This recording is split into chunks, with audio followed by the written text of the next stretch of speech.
Bonsoir et bienvenue à la Comédie de Saint-Étienne. Merci d'être venus aussi nombreux à cette rencontre avec Alain Françon dans le cadre du Plein Feu qui lui est dédié cette saison. Je rappelle juste en quelques mots le principe du Plein Feu, c'est de mettre un artiste à l'honneur pendant toute notre saison. Et donc c'est le 4e rendez-vous du genre. On a déjà accueilli Olivier Py, puis Valère Novarina et Joël Pomera. Et cette saison, on a le plaisir d'accueillir Alain Françon. Vous avez pu découvrir peut-être les travaux autour de Tchekhov présentés par l'école en début de saison et vous aurez le plaisir, la joie de découvrir la toute nouvelle création d'Alain autour de la dernière pièce d'Édouard Bond qui s'appelle Les gens et qui se joue actuellement au théâtre Gérard Philipe de Saint-Denis. Je serais presque tenté de commencer par là, Alain, puisque tu as passé la journée à Saint-Étienne, puisque tu as fait l'Université pour tous cet après-midi. Donc, tu as passé un bon mois et demi en notre compagnie en début de saison ici à Saint-Étienne. C'est évidemment une ville à laquelle tu es attaché pour des raisons aussi familiales et personnelles. Et tu n'y étais pas venu jouer depuis plus de 20 ans, quelque chose comme ça. Je me tourne vers Anne, je vois qu'elle opine du chef, donc à peu près dans ces eaux-là. Qu'est-ce que... c'est quoi ton rapport à Saint-Étienne au jour d'aujourd'hui? C'est-à-dire que du coup, le fait de retraverser cette ville, d'y avoir voilà, séjourné là plusieurs semaines d'affilée, si on commençait par là. Si on commence par là, ce que je peux dire, c'est que je lis l'équipe tous les jours et je regarde où en est l'équipe.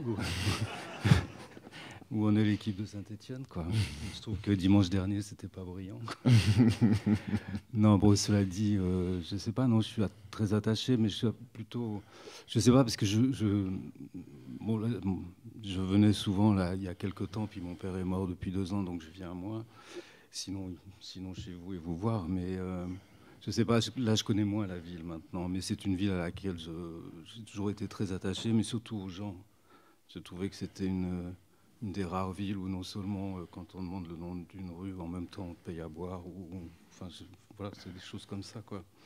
Donc je sais pas, je suis né dans le quartier du Soleil, ma grand-mère, je vais tout dire, ma grand-mère tenait un bistrot, donc j'ai été élevé dans un milieu, comme on dit, dans un terrain public, quoi, en fait, c'est-à-dire non pas dans un appartement, mais dans un café. Et donc c'était un milieu ouvrier, quoi. Enfin, je veux dire, c'était dans le quartier du Soleil.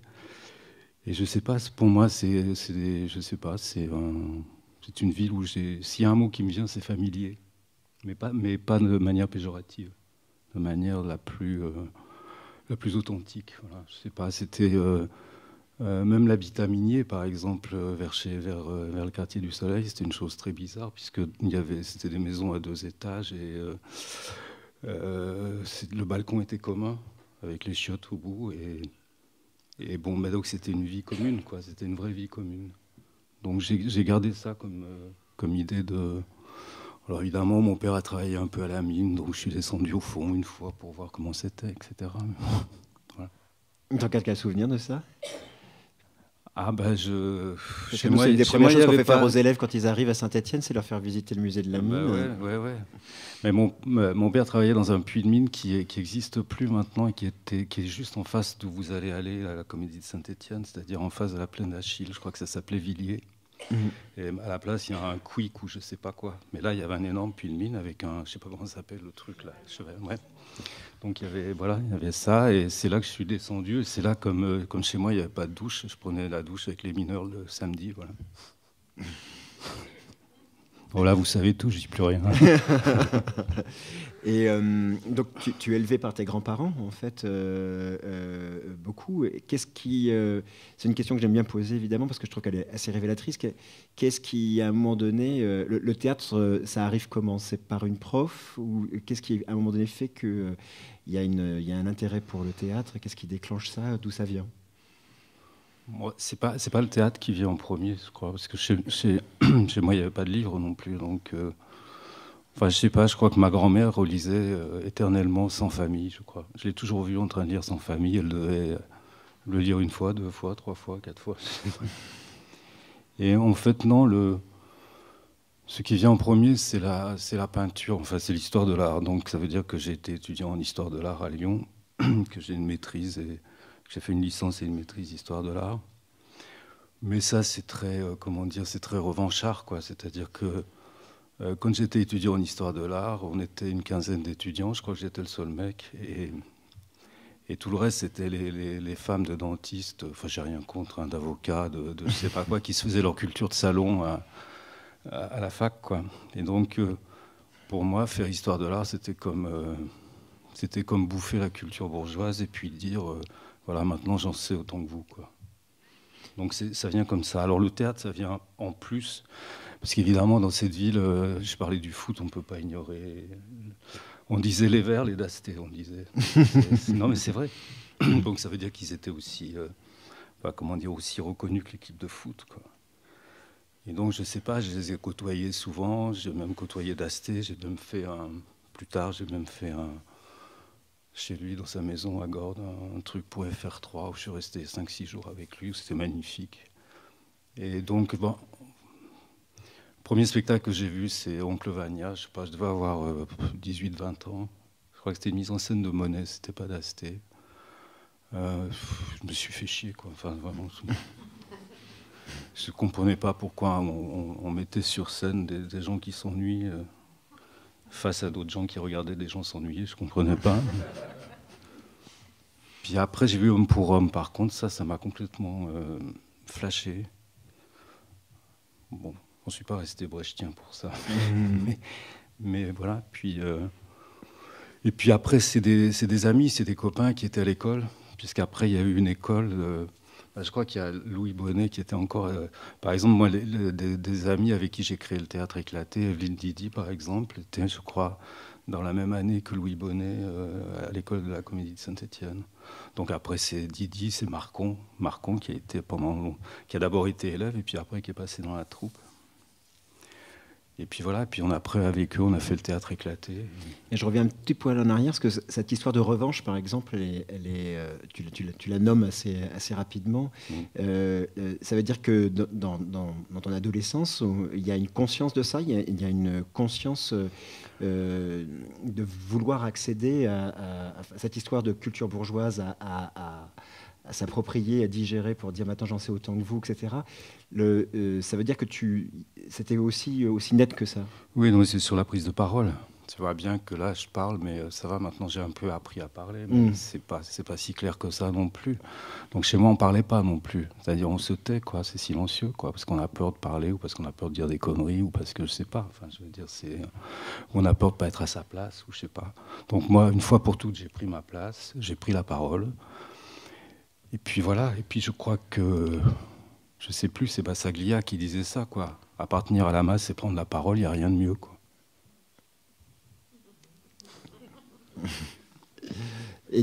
Parce que là tu parles des études en histoire de l'art, mais du coup, ça, c'est avant le théâtre. Non, c'était un peu en même temps. C'était un peu en même temps, voilà. parce que tu veux, le premier spectacle du théâtre éclaté, qui était un spectacle d'agitation politique sur le procès que Franco avait fait aux Basques à Burgos. En même temps qu'on jouait, j'ai présenté mon diplôme à la fac d'ailleurs, mon diplôme est sur Le Corbusier à Firminy. Ouais, sur l'unité d'habitation, les plans de l'église, puisqu'à l'époque elle n'était absolument pas construite, et la maison de la culture, qui était au départ une tribune de stade et qui a été coupée. Et d'ailleurs, c'était un devoir de sociologie, parce qu'à l'époque il y avait beaucoup de suicides dans cette unité d'habitation, parce qu'elle n'était absolument pas... Elle était faite par un architecte génial, mais elle était faite dans les normes HLM, et la population de Firminy ne comprenait pas comment on pouvait habiter ça. C'est-à-dire que ce n'était pas du tout justement la population bourgeoise de la maison du Fada à Marseille, quoi. Donc il y avait énormément de cas de suicide, etc. Et donc j'ai fait un devoir de sociologie, ce qui fait que j'ai quand même eu la mention bien, mais on m'a dit que je ne savais pas ce que c'était qu'un angle droit. Mais il y a une histoire avec le lycée aussi. Une certaine Huguette Bouchardot, non, qui est passée par là et qui a quand même été une rencontre un peu importante, etc. Parce que là, du coup, tu as parlé du théâtre éclaté assez rapidement, mais ce lien avec ça, le lycée... c'était avant, c'était quand... je pense qu'on devait être en philo ou en première ou en philo, avec un un ami qui s'appelle Pierre Charras. Je ne sais pas si vous le connaissez, c'est écrivain. Et on l'a enterré il y a une semaine. Et ouais, c'était un écrivain fabuleux, et c'était un ami, donc, et qui faisait partie de ce groupe aussi. Et donc avec Bouchardot, je crois qu'on était en terminale ou en philo, je ne sais plus très bien, et on avait décidé avec les filles de Simone Veil de monter les fusils de la mer Carrare. On avait monté les fusils de la mer Carrare et un poème sur le capital de la douleur d'Éluard, je crois. Et donc on avait fait ça, et je crois que moi je devais être co-metteur en scène avec Bouchardot, je crois. C'est déjà la mise en scène qui t'intéressait. Oui, à cet endroit-là, oui. Mais il y a Dimitri Zotos qui jouait dedans, qui faisait le curé, c'est ça. Ah ouais, long. C'était en philo, en terminale, voilà. Oui, donc du coup, parce que du coup, elle est un peu rapido sur l'histoire de l'art, mais quand même, il y a le passage au lycée, la question du théâtre, il y a quelque chose qui se passe à ce moment-là, ou c'est un hasard. Il y a des rencontres aussi à ce moment-là, non? Parce que toute cette bande dont tu parlais tout à l'heure, les Evelyne Didi, les Marcon, etc., ça se rencontre à quel moment à Saint-Étienne? Non, c'est plutôt après. Plutôt après, c'est-à-dire dès que Dasté a fait une véritable école. Parce qu'avant, si tu veux, il y a eu une première école qui était dans les greniers de l'école des mines. Mm-hmm. Et alors là, si tu veux, c'était plutôt des cours, je sais pas, disons des cours du soir, des trucs comme ça. Je veux dire, mais moi j'ai dû y aller 1 ou 2 fois. Il y avait des profs incroyables. Et Grimald White, qui était prof, par exemple. Voilà, non. Et puis Monet. Puis je sais pas, il me semble que j'y ai croisé Delphine Seyrig dans ces trucs-là, mais ouais. Voilà, ça. Et voilà, non, mais ça c'est avant, c'était pas une école officielle. Et puis après c'est devenu une école officielle, justement. Je crois qu'André Marcon, lui, je crois qu'il a fait partie de la première fournée. Après, il est devenu le favori d'Asté. Pourquoi? Je ne sais pas, parce que c'est un très grand acteur, sûrement. Donc, chaque fois qu'il partait en tournée, Dasté l'emmenait avec lui dans sa bagnole. Il avait le droit à la bagnole de Dasté, et au pique-nique en plus. Et puis après, je crois que Didi, ça doit être la 2e, 3e année. Il faudra vérifier c'est là où... Voilà. Donc, c'est plutôt après, ça. Et puis c'est là que pendant ce temps, moi j'ai quand même travaillé, là j'en parle pas, mais Dimitri les connaît bien, j'ai travaillé avec une compagnie qu'on avait créée ici qui s'appelait le Théâtre des Sekersaki. Mm-hmm. Alors on jouait souvent pour la comédie, les spectacles qu'on fabriquait étaient mis à l'abonnement des fois, mais on avait tacitement finalement le droit que de faire le répertoire de l'absurde, c'est-à-dire on ne pouvait pas... Si on avait monté Brecht, Dasté, il l'aurait peut-être pas mis à l'abonnement. Donc nous, on s'est tapé. Moi, je me suis tapé à Rabal, Pinget, Ionesco, Beckett. Première mise en scène, c'était fin de partie. Ouais. Bon, voilà. Mais c'était formidable parce que ça voulait dire que les gens, aussi bien lui que les gens qui l'entouraient, mais je ne sais pas, des metteurs en scène comme Michel Dubois, je ne me souviens plus qui y avait exactement, mais c'était des gens qui avaient une attention très, je sais pas comment dire, un grand souci pour nous. Je crois qu'on devait être la seule troupe avec un statut à moitié amateur, à moitié professionnel, quoi. Mais ils étaient très attentifs à ce qu'on faisait et ils nous soutenaient au maximum. Quand tu nommes ton souvenir de lycée, tu parles immédiatement de la mise en scène. Ça veut dire qu'il y avait une sorte d'évidence. Ça t'a jamais traversé l'esprit de vouloir être acteur Je ne sais pas si tu as vu le film de Guillaume Gallienne qui s'appelle... Oui. Eh ben, j'y suis, alors tu vois, je fais l'acteur. L'art de la pirouette, par Alain Françon. Oui, je me souviens effectivement que tu fais un bon psychanalyste, effectivement. Non, au Théâtre Éclaté, j'ai joué au début, bien sûr. D'accord. Mais parce qu'on... C'était les années 72, c'était donc une véritable époque collective, c'est-à-dire qu'on a débarqué à Annecy, dans une maison au bord du lac, on vivait tous ensemble, on faisait la bouffe ensemble, on faisait du théâtre ensemble aussi. Et... si tu veux, c'était tout confondu, quoi. Donc il fallait jouer. Qu'est-ce qui fait le passage de Saint-Étienne à Annecy? C'est peut-être intéressant que tu le racontes. Pourquoi Annecy? Mais alors justement, des spectacles qu'on faisait avec ce théâtre des Sekersaki, je crois qu'un des derniers était le Cosmonaute agricole. C'est au Baldia, je crois. Et oui, c'est ça. Et Victime du devoir de Ionesco. Un autre truc, ouais, je sais plus, le Général inconnu, ça doit être au Baldia aussi, c'est ça. Donc c'est des spectacles qui ont tourné.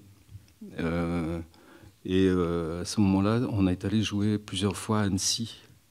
Et là, il y avait en préfiguration ce qu'on appelait, ce qui s'appelle maintenant une scène nationale, quoi, qui était en préfiguration.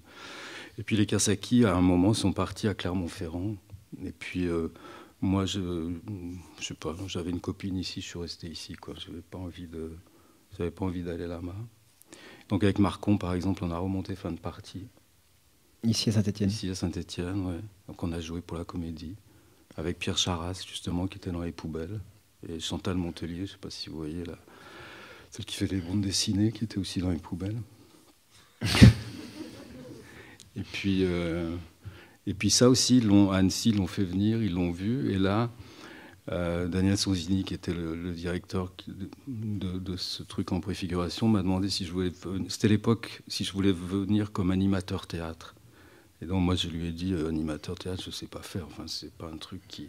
Mais je lui ai dit, par contre, si tu as plus d'argent, on peut venir à plusieurs et faire... Et donc un collectif. Donc il a trouvé un peu... Enfin c'était léger, mais il a trouvé finalement l'argent qui nous permettait de le faire, et donc on l'a fait. Et donc on a créé le Théâtre Éclaté. On était 5 au début. Il y avait Christiane Coendi, Evelyne Didi, André Marcon, Alexandre Guigny, qui était au début des Kersaki, qui est après parti en Allemagne, travaille avec Peter Zadek, et puis qui est décédé depuis, et puis moi. Voilà. Et donc on s'est installé comme unité de création à l'intérieur de cette scène nationale. Ça a duré le temps de faire ce spectacle-là, et tout de suite après, le conseil d'administration a dit bon, il ne faudrait pas exagérer, maintenant on vous redonne votre liberté. Et si vous voulez de l'argent maintenant, vous nous présentez les projets que vous allez faire, et le conseil d'administration votera et dira oui ou non. Et donc après, chaque année, on présentait un projet. Intéressant de noter que tout ça est pas nouveau. On entend parler de collectif, on entend parler de projets à présenter. C'est intéressant parce que souvent, quand on présente les années 70, il y a une sorte comme ça de fantasme de génération spontanée où tout est plus simple, où tout se crée.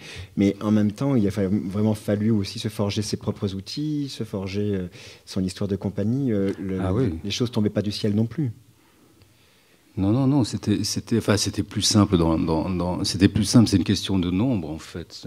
Je sais pas, moi, le premier festival off que j'ai fait à Avignon, je crois qu'on était 11 compagnies. Donc, voilà, Après, vous avez suscité des vocations. Toutes les compagnies que vous avez formées ont suscité des vocations. C'était surtout ça parce que dès qu'on faisait un spectacle, il y avait quand même les inspecteurs du ministère qui venaient. Maintenant, c'est très difficile pour les faire venir, ils viennent même pas. Là, ils venaient voir. Moi, je sais pas,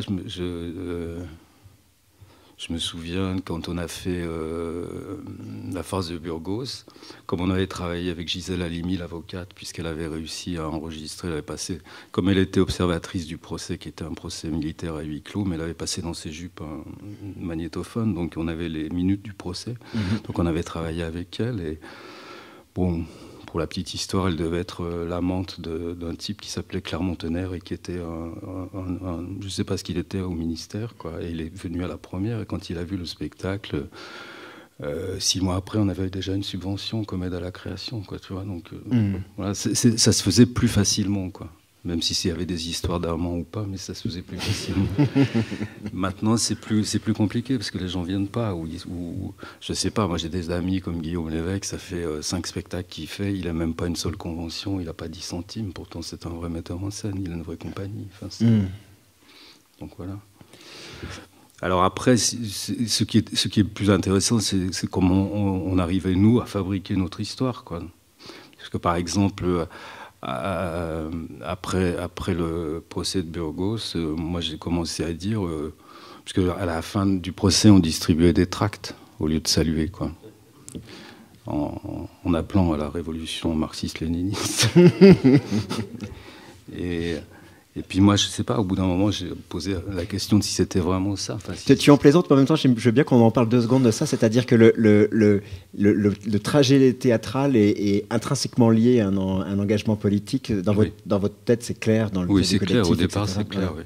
Oui, au départ, c'est complètement militant. En fait, je veux dire, en plus, les deux premières... On assigne au théâtre une fonction militante nette et on cherche des pièces en fonction aussi. Pas seul... Oui, et en plus, là, on pourrait dire, non, mais le mot serait grossier, mais service public. Je veux dire, dès qu'il y avait une manif, que ce soit les lycéens à Annecy, que ce soit un problème de grève à l'EDF ou je ne sais pas quoi, immédiatement, les gens savaient où on était, ils venaient, ils nous demandaient de mettre un spectacle. Mais en 3 heures, il fallait mettre en spectacle et après on allait dans la rue le faire, quoi. Enfin, je veux dire, c'était... Non, mais c'est une école magnifique. Enfin, moi, en tout cas, j'y ai appris beaucoup de choses. Oui. Mais après, donc, au bout d'un moment, je me suis vraiment posé la question de ça, c'est-à-dire, est-ce qu'on fait vraiment du théâtre? Est-ce qu'on joue vraiment? Et qu'est-ce que c'est jouer? Est-ce qu'on peut mettre en scène comme on fait? C'est-à-dire en faisant chacun l'œil extérieur pour les copains, voilà. Et puis au bout d'un moment, puis moi j'en avais aussi surtout marre, mais c'était l'époque, c'est-à-dire que les gens applaudissaient à la fin du spectacle. Quand ils applaudissaient, ce n'est qu'un début, continuons le combat. Et je trouvais que c'était un simulacre pas normal, quoi. Enfin, je veux dire, il me semblait que le combat était ailleurs et pas faire semblant, quoi. Donc au bout d'un moment, j'ai posé la question au collectif de savoir si on continuait comme ça, auquel cas moi je ne voulais pas continuer, et si ou comment on pouvait faire autrement. Et alors là, je ne sais pas, on a beaucoup discuté, et finalement, il y a eu une nouvelle répartition des tâches. Donc comme ça, moi, je suis devenu metteur en scène, mais choisi. Donc pour moi, c'est hyper important, sinon peut-être que je ne l'aurais pas fait. Quasi élu, en fait. Oui, non, mais élu, oui. Ouais. Mais sûrement parce que j'étais le plus mauvais acteur, hein, je veux dire, c'est sûrement ça. Mais en tout cas, c'est ça, quoi. Non, mais c'est très important parce qu'après, j'ai jamais eu de problème de légitimité pour faire de la mise en scène. C'est-à-dire que m'asseoir en face et diriger des acteurs, ça m'a jamais posé de problème. Mais je pense que c'est à cause de ça. Sinon, justement, par rapport aux origines, par rapport à prendre la parole et tout, ça aurait pu être très problématique. Et là, ça l'était plus du tout. C'était le lien que j'allais faire. J'allais dire... C'est peut-être intéressant de nommer cette chose-là, sur le fait de vouloir cette difficulté à prendre la parole, ou enfin en tout cas nommer que c'est une des choses qui est les plus stigmatisantes dans les milieux populaires. Et aussi peut-être cette question de la légitimité que tu nommes tout le temps. Moi, je constate, et souvent on en parle avec les élèves de l'école, tous ceux qui sont issus de milieux où la présence de l'art n'est pas naturelle, vivent et éprouvent cette question de la légitimité de manière beaucoup plus forte, et elle ne les quitte jamais d'une certaine manière, même quand la carrière commence à démarrer, même quand il commence à se produire des choses. La question de la légitimité, ou même de la question, même de temps en temps, de l'usurpation. Je suis ici par hasard, je ne mérite pas cette place, je n'ai pas ce talent-là, etc., continue à scotcher. Enfin, c'est comme le sparadrap du capitaine Haddock. Tu te reconnais à travers cette description? Oui, entièrement, sauf que moi, j'ai fait la lessive une fois pour toutes, quoi. C'est-à-dire quand... oui, ça m'intéresse comment on fait pour faire la lessive. Mais simplement ce choix-là, c'est-à-dire que si tu veux, par exemple, derrière, on a monté une pièce qui s'appelait Le jour de la dominante, d'un auteur qui s'appelle René Scudier, je sais même. Et il se trouve que ce spectacle... c'était Atoun qui publiait c'était la collection, je ne sais plus, c'est Stock, je crois. Enfin, et donc, il nous a proposé d'aller jouer. C'est un théâtre qui était dans le 7e, qui a disparu, qui s'appelait le Théâtre Mécanique. C'était Lisner, d'ailleurs, qui dirigeait ce théâtre. Et donc, il a fallu aller à Paris. Et donc, je me suis pointé à Paris avec, voilà, sur les épaules, metteur en scène, quoi. Alors, je me souviens... premier article de Marc Abru, c'est l'abomination de l'abomination. Mais par contre, Cournot disait enfin quelque chose de personnel. Enfin, je sais pas, bon, peu importe, je me rappelle de ces phrases-là. Mais en tout cas, ça veut dire que pour moi, c'était lessivé, c'était légitimé, j'étais le metteur en scène. Et après, si tu veux, la position... Après, il y a une autre anecdote qui est plus complexe, par exemple, parce qu'à un moment, mes copains, on n'avait plus de fric, donc il a fallu qu'on se sépare, plus ou moins. Alors, mais comme on avait de l'argent de l'État, il fallait qu'on le garde. Donc moi, je suis resté à Annecy avec un ou deux autres pour garder cet argent. Il y avait Anne aussi, d'ailleurs, pour qu'on garde ça. Et les autres, les deux filles sont parties avec Vincent au TNS, Marcon est parti chez Sobel, tout ça. Et à ce moment-là, si tu veux, il fallait comment faire, il fallait que moi je travaille aussi, quoi. Alors pendant un an, j'ai pratiquement rien foutu, quoi. Je veux dire, j'ai lu. Et puis ça, c'est un épisode très curieux. Planchon voulait absolument que je sois son assistant. Et alors j'ai passé des semaines et des semaines à aller avec Roger. À ce moment-là, il jouait un spectacle qui s'appelait AA sur Adamov et puis Les Folies Bourgeoises. Et donc, dans toutes les villes, il me faisait passer, ici d'ailleurs, à Saint-Étienne. Je suis allé au Grand Hôtel avec lui, discuter. Ça n'existe plus, ça. Et il me faisait commenter le spectacle. Et il me demandait des trucs, d'ailleurs. Comme il ne supportait pas Patrick Chenet, je lui ai dit de le remplacer par Terzieff et il m'a écouté, d'ailleurs. Des trucs comme ça, quoi. Et puis au dernier moment, c'est-à-dire, et les répétitions étaient ici, en plus, c'est très symptomatique, ça. Mais ça fait 20 ans de psychanalyse, mais il faudra que j'en fasse plus. Mais c'est très symptomatique parce que la première répétition de Gilles de Rais était ici, à Saint-Étienne. Il m'attendait, je ne suis pas venu. Je ne voulais pas être assistant, donc j'étais metteur en scène. Annecy, peut-être on s'est dit qu'on ne ferait pas chronologique, donc ça va, vous nous suivez. Après, vous poserez des questions s'il y a des trous, s'il y a des choses que vous voulez savoir. Annecy, c'est une ville aussi qui est chère à un auteur qui est important pour toi. C'est Michel Vinavert. La rencontre avec Vinavert, elle se fait à Annecy ou elle se fait beaucoup plus tard? Non, elle se fait à Annecy, tout de suite après le procès de Burgos, tout de suite après. Mais avec deux choses très précises, c'est-à-dire qu'il venait d'écrire la demande d'emploi. Il voulait absolument qu'on la lise. Donc le directeur de la scène nationale nous avait donné le texte pour qu'on le lise. Et puis la villa qu'on avait au bord du lac, qu'on nous avait prêtée d'ailleurs, il en avait une juste à côté. C'est un village qui s'appelle Menton-Saint-Bernard.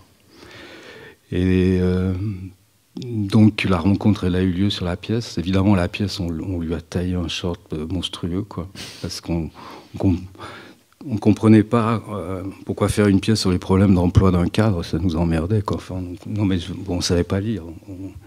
On s'en est excusé après, plus tard, des années plus tard. Mais là, on a été très, très violent. C'était très rude. Et puis,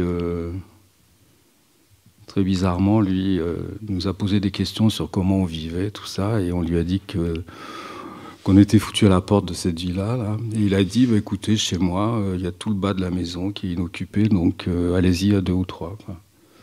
Et donc, moi, j'ai habité 5 ans chez Michel, en bas. Mais c'était un geste incroyable, quoi, de sa part. Et ce qui était extraordinaire, c'est que même, peu importe ce qu'on lui ait dit, mais lui, toute sa famille, c'est-à-dire ses 3 filles, son fils, son père à l'époque, qui était encore là, sont devenus des supporters du théâtre éclaté, mais incroyables, quoi. Alors, je ne sais pas, quand on jouait à la Sonacotra, ils venaient, ils nous regardaient jouer. Quand on allait jouer dans les lycées, ils venaient. Enfin, je veux dire, ils étaient vraiment des fervents supporters, toute la famille Vinavert. Et c'était touchant. Et en même temps, comme il est très malin, en même temps, dans le journal de la scène nationale, il avait posé 5 questions au théâtre éclaté. Et ces 5 questions étaient redoutables, quoi. C'est-à-dire, elles tournaient autour de ce qu'était le théâtre politique, évidemment. Et c'est moi qui me suis payé les réponses et c'était très compliqué.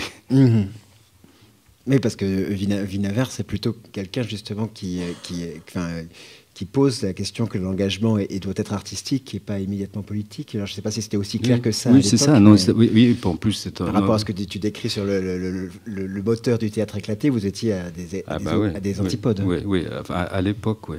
Et puis... non, mais c'est un homme qui, je ne sais pas comment dire, pour moi, il est de biais, c'est-à-dire qu'il n'est jamais frontal, Michel. Il est beaucoup plus... C'est pas une histoire d'être malin, il est beaucoup plus intelligent que ça, donc il n'est jamais frontal. C'est pas Édouard Bond, Michel, c'est le contraire. Ce qu'il aime bien, c'est qu'il y a un tout petit déplacement dans la représentation, mais il faut que dans la représentation, ce petit déplacement...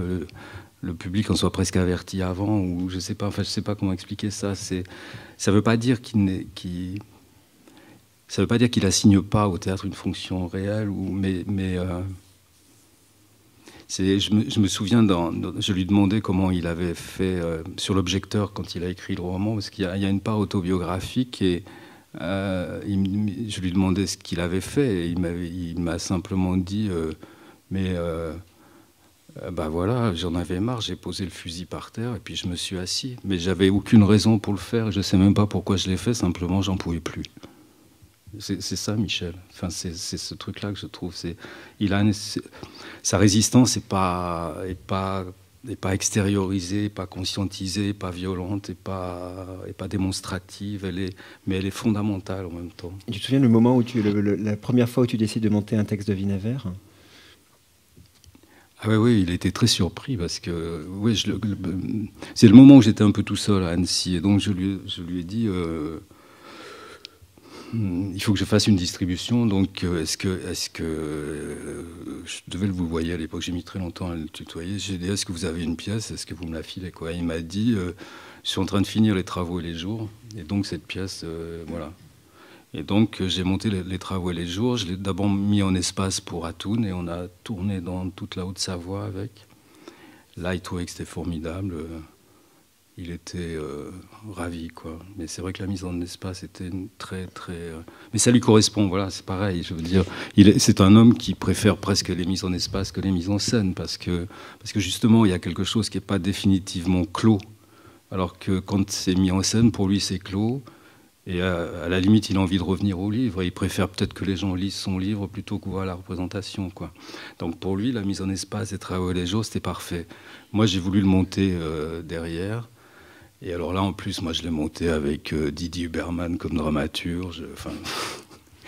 Et donc, quand il a vu la première, il était fou, quoi. Enfin, pas la première. Au filage, il nous a... Mais ça a duré jusqu'à 5 heures du matin dans sa voiture. Il nous a incendiés. Enfin, et puis, il y a une chose quand même qui est très curieuse, c'est que le lendemain, bah, malgré tout, on a joué. J'en ai pas trop parlé aux acteurs, ils n'étaient pas là. C'est avec Didi qu'on a tout pris. Et en fait, ce qui s'est passé, je me souviens, c'était au Casino d'Annecy, quoi. C'était dans cette salle qui n'existe plus, qui était au bord du lac. Et dès le départ, dès le début, le public s'est mis à rire. Et jusqu'à, je crois qu'il y avait un entracte, oui, jusqu'à l'entracte, ils ont ri pratiquement. Et alors ça, c'est un truc auquel ils ne résistent pas. Donc ça veut dire que dès qu'il y a eu l'entracte, il est venu et il nous a embrassés en disant c'est magnifique et tout ça. Mais ça dit bien, non, mais ça dit bien, je dis ça parce que ça raconte le plaisir qu'il peut avoir comme spectateur, mais même comme auteur. Et c'est pas une histoire de joie, mais c'est une histoire je sais pas, ce ne serait pas le mot, quoi. Oui, mais c'est-à-dire qu'il y a des ambiguïtés avec ce type d'auteurs-là qui sont de temps en temps perçus par le public, et souvent plutôt par les professionnels, comme étant des auteurs compliqués. Parce que tu parlais de la demande d'emploi, c'est une pièce qui expérimente pour la première fois le morcellement. Donc c'est une pièce en 30 morceaux. Chaque morceau mélange les époques, les lieux, les personnages. Les répliques se suivent mais ne se correspondent pas forcément. Donc il y a un côté pièce puzzle qui se reconstitue au fur et à mesure. Et souvent, quand on lit ça pour la première fois, voilà, il y a un effet d'abstraction, on va dire, qui fait reculer les gens, là où, d'une certaine manière, Vinaver, lui, se rêve comme étant Gogol. Absolument, donc, il aimerait être un comique russe et déclencher le rire comme elle est. Absolument, oui. Oui, et son modèle, c'est Aristophane. Oui. Et par rapport à Vinaver, parce que du coup, tu parlais au départ de cette chose qui est fondatrice pour la compagnie, pour le théâtre éclaté, d'un théâtre politique. Est-ce que le fait de prendre du recul par rapport à ça, est-ce que tu dirais que c'est l'influence des auteurs, justement, ou est-ce que c'est ton chemin à toi, ou est-ce que, par exemple, la rencontre avec Vinaver a pu influencer cette chose-là, ou ouais, je pense que oui. Enfin, mais comment dire, je pense que c'est un chemin particulier. Enfin, je veux dire, il y a pas que moi. Je veux dire, il y a l'effondrement d'un champ social, etc. Enfin, il y a beaucoup d'effondrements après. D'une certaine manière, avec Michel, ce que j'ai appris, je me suis rendu compte d'une chose, parce que j'ai fait une co-mise en scène avec lui sur une pièce qui s'appelle L'Ordinaire, et on a travaillé tous les deux, mais vraiment chez lui, pendant des jours et des jours sur la dramaturgie de cette pièce, et avant de se mettre au boulot tous les deux. Et je ne sais pas comment dire, j'ai appris à lire avec lui. Je me suis rendu compte que je ne savais pas lire. Enfin, je ne savais pas lire prosodiquement, c'est-à-dire, si tu veux, je savais pas. Voilà, je savais le sens, oui, je savais. Et je me suis rendu compte, par exemple, que sur l'ordinaire, quand on s'est mis à répéter, je lui ai laissé 15 jours les répétitions à lui pour qu'il mette en partition le texte pour les acteurs. Donc on parlait jamais du sens, on parlait jamais de ce que ça racontait. Mais on disait par contre l'intensité, elle est là. Voilà, il avait tout un système de signes. Et après, quand j'ai monté, une partition de musique. Comme une partition. Et quand j'ai monté Les Voisins, après, là tout seul, il me l'a mis carrément en partition.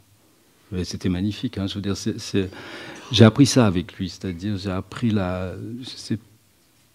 c'est idiot, une histoire de qualité de la langue. Enfin, et une telle qualité de la langue qui fait que quand on est dans cette langue-là, on n'est pas dans la violence. Je ne sais pas comment dire autrement. Voilà. Venons-en aux auteurs, parce qu'effectivement, tu fais partie des metteurs en scène qui ont des fidélités fortes aux auteurs. Il y en a 4 vraiment qui t'accompagnent de manière régulière, on va dire. 2 vivants, on vient de les nommer, c'est Michel Vinavert et Édouard Bond, et 2 plus anciens, Tchekhov et Ibsen. Et puis, puisqu'on parle de cette ambiguïté par rapport aux auteurs et comment ils peuvent être reçus, tu vas présenter ici Édouard Bond. Je sais que quand on a fait le choix ensemble de se dire que ton retour, entre guillemets, à la comédie se ferait sur une création d'une pièce inédite de Bond, c'était pas rien, justement, de revenir vis-à-vis du public stéphanois avec cette pièce-là. En voilà un auteur, justement, à qui on colle des étiquettes dans tous les sens, noir, obscur, déprimant, mortifère, tout ce qu'on, enfin, voilà, il y a une espèce comme ça de cortège violent, et la question de la représentation, etc. Et pourtant, j'ai l'impression que toi, tu pourrais en parler très différemment de l'écriture de Bond. Ben oui, mais pour revenir à ce que tu disais au départ, c'est-à-dire qu'effectivement, j'ai même réfléchi s'il fallait que je revienne avec une pièce comme ça, parce que pas pour mon image, ça je m'en fous, mais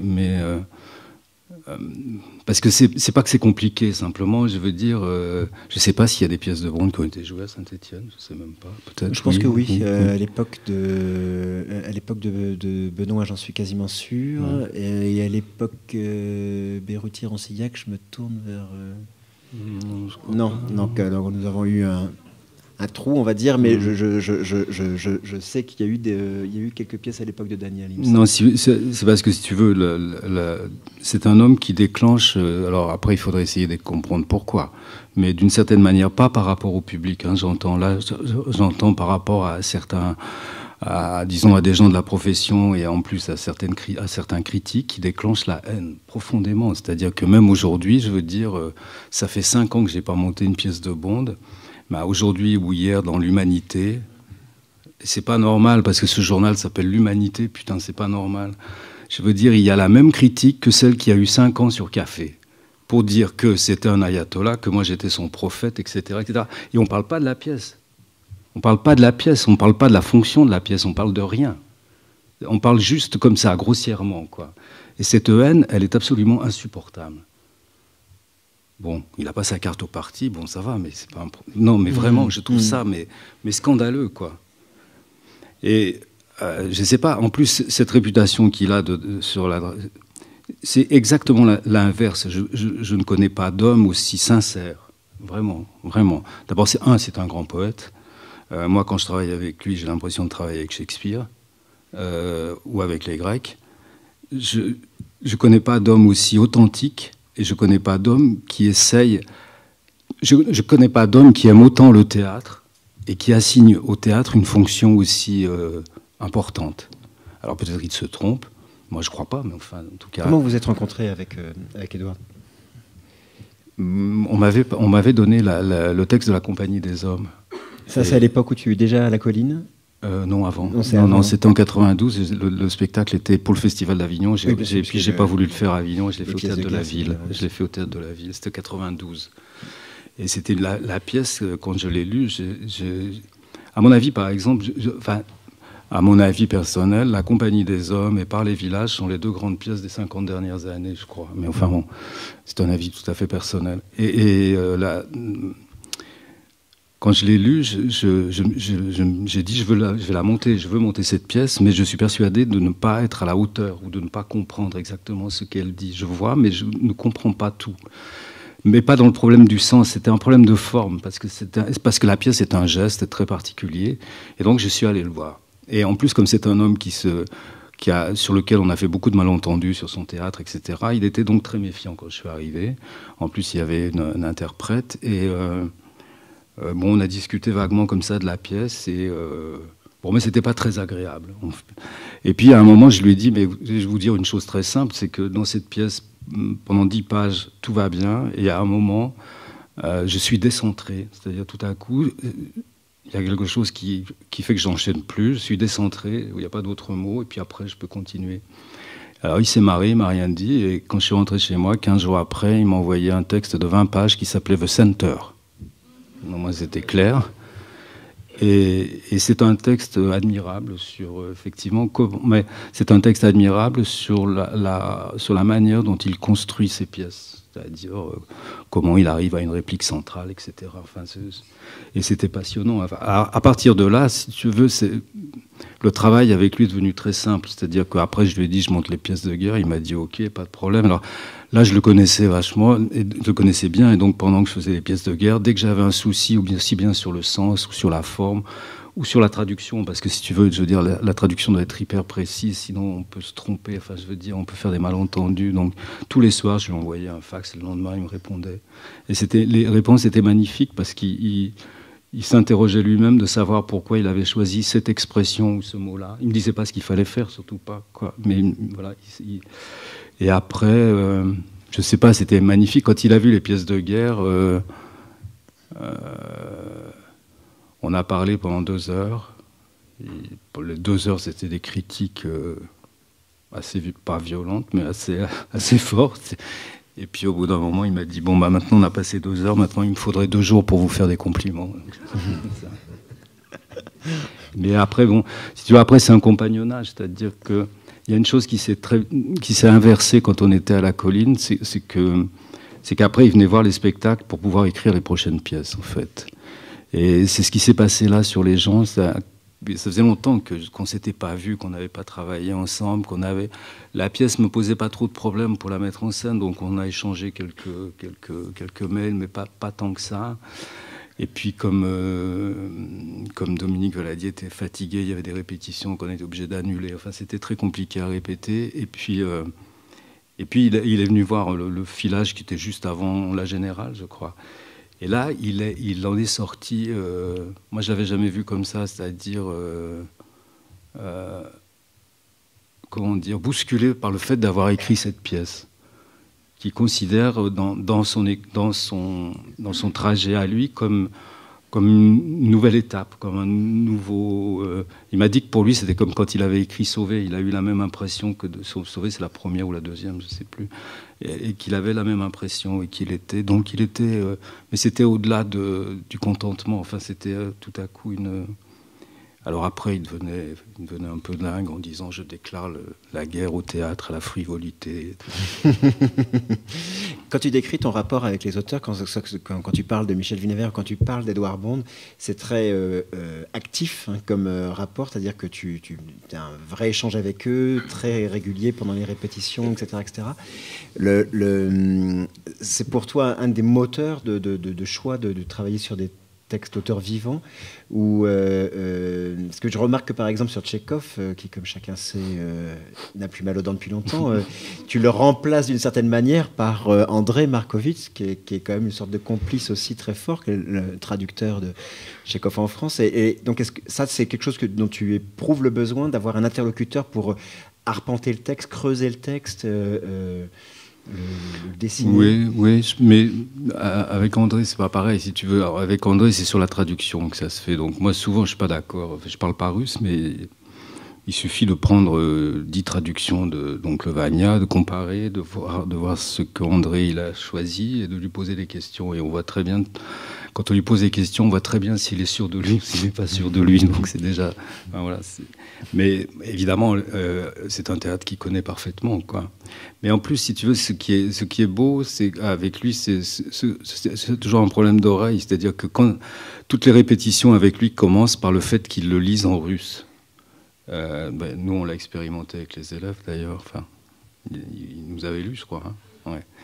Et ce qui est encore mieux, c'est quand c'est sa maman qui vient, parce qu'elle est vraiment russe, et quand elle se met à lire. Et moi, j'ai appris un truc, là, tout de suite, en écoutant sa mère, c'est que ça va très vite. Pas comme Benedetti. Hein. mais ça va très vite. Ça va très vite. Mais c'est très impressionnant parce que c'est pas une histoire d'aller vite, c'est la pensée qui va vite. C'est ça qui est. Donc moi j'ai appris ça en écoutant sa mère, en travaillant avec lui. Et puis après, si tu veux, il y a une chose qui m'a toujours importé, mais c'est un peu comme ça, je veux dire. Par exemple, là, je vais monter une pièce de Peter Hand, que je suis en train de tout relire Peter Hand, que je ne pourrais pas faire autrement. Et puis je l'ai rencontré, et puis je suis allé à Chaville, et puis c'est un mec génial, puis ça va. Enfin, et je peux faire que ça, quoi, je veux dire. Et là, avec Tchekhov, je peux pas. Donc, ce que j'ai fait, c'est que j'ai demandé à une traductrice, et puis après à Markovitch, de traduire les cahiers de régie de Stanislavski. C'est-à-dire quand Stanislavski, ou pas forcément lui, tenait le cahier de régie pendant les répétitions au théâtre d'art. Et là, par exemple, il y a des choses qui sont... que moi je trouve importante. Éclairante. Éclairante, oui, éclairante. Alors évidemment, c'est un autre moment du théâtre, c'est un autre... Il faut voir d'où ils viennent, hein. Je veux dire, ils viennent d'une espèce de mélodrame, du théâtre Mali, tout ça, c'est très compliqué. Donc quand ils commencent à faire ces mises en scène-là, c'est une déflagration, c'est une manière de faire du théâtre qui est totalement inhabituelle, quoi. Et à l'intérieur de ça, il y a des vrais trésors, quoi. Mais vraiment des choses, mais qui sont très... il faudrait que je prenne un exemple, mais si par exemple dans Les Trois Sœurs, par exemple au deuxième acte, puisque Natacha a tout modifié l'appartement et que c'est devenu un endroit où où on élève l'enfant qui est là et tout ça. Et alors ça commence par une scène entre Verchinine et Macha.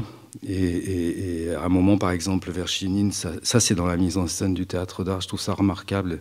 À un moment, il s'assoit sur le canapé, tout à coup, il se relève et il sort un ours qui a fait du bruit, qui était un jouet du gamin. Voilà. C'est ce type de choses-là que je trouve une manière très... pour moi, ça compte beaucoup, ce genre de détails, parce que c'est pas qu'il raconte la vie, c'est il raconte plus. C'est-à-dire un détail comme ça raconte tout.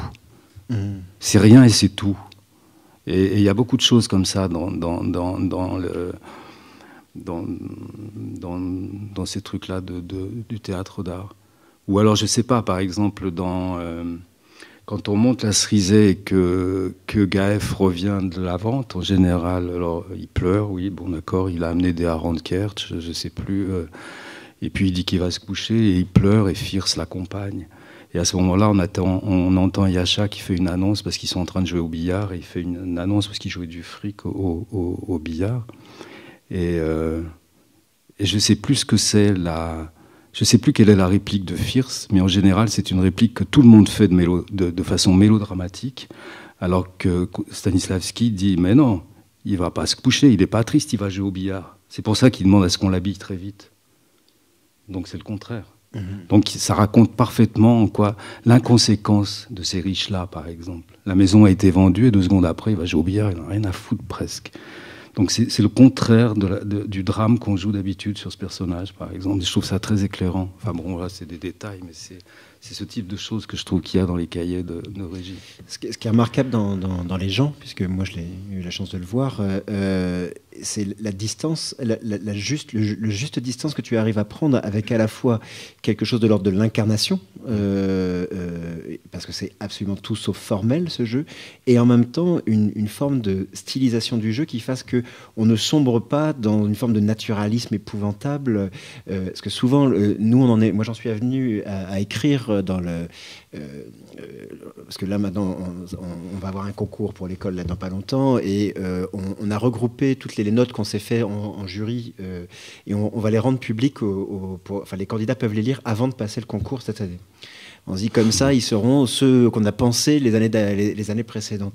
Et on en est venu à déconseiller le fait de jouer les scènes de Bond parce que souvent, les jeunes acteurs se plantent royalement là-dessus parce qu'ils y vont tête baissée, en hurlant en général et en vociférant. En plus, comme c'est 3 minutes, ils y vont comme des dingues et on n'entend rien du texte et on a juste une sorte de chose comme ça, enfin oui, une espèce de maestrum naturaliste pauvre et qui, du coup, où il ne se passe rien à part que l'acteur s'abîme et de temps en temps se fait mal. Parce que c'est pas rare, en plus, que ça soit dans ces scènes-là qu'en plus, on fait mal au partenaire ou on se fait mal soi-même ou des choses comme ça. Souvent, le jury se crispe comme ça parce qu'on a peur de sortir à l'infirmerie. Mais est-ce que ça, tu peux en parler sur cet endroit du jeu qui est assez passionnant que tu arrives à trouver où avec les acteurs et notamment sur ta direction d'acteur qui est vraiment tout le temps remarquable. Je trouve que tu es vraisemblablement un des meilleurs directeurs d'acteurs qui existent en France. Donc et pourtant c'est une sorte de mystère. À chaque fois que je fais parler les gens qui travaillent avec toi, tout le monde dit il dit rien ou quasiment rien. Alors c'est du coup une sorte de magie noire ou comment ça se passe, c'est-à-dire à quel endroit tu fais travailler l'acteur? Comment est-ce que vous trouvez ce juste milieu-là? Comment ça se joue, cette chose-là?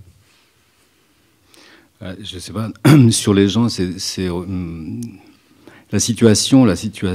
Enfin, disons, c'est même pas la situation, parce que c'est une espèce d'espace qui est une terre vague, ou un terrain vague, comme on veut, qui peut être aussi bien une tombe qu'un berceau. Donc c'est déjà un paradoxe. Donc, je fais exprès d'employer ce mot-là, quoi. C'est-à-dire que si c'est pas paradoxal, il faut surtout pas y toucher, quoi. C'est-à-dire que si on n'arrive pas dans le jeu à être paradoxal, il faut pas essayer de le faire, c'est pas la peine, quoi. Parce que immédiatement, on tombe dans la dramatisation.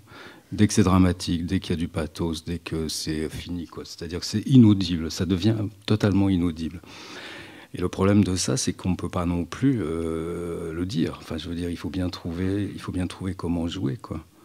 Donc c'est une espèce pas d'alchimie, j'aime pas ce mot. Donc c'est une espèce de travail sur le partage du sensible.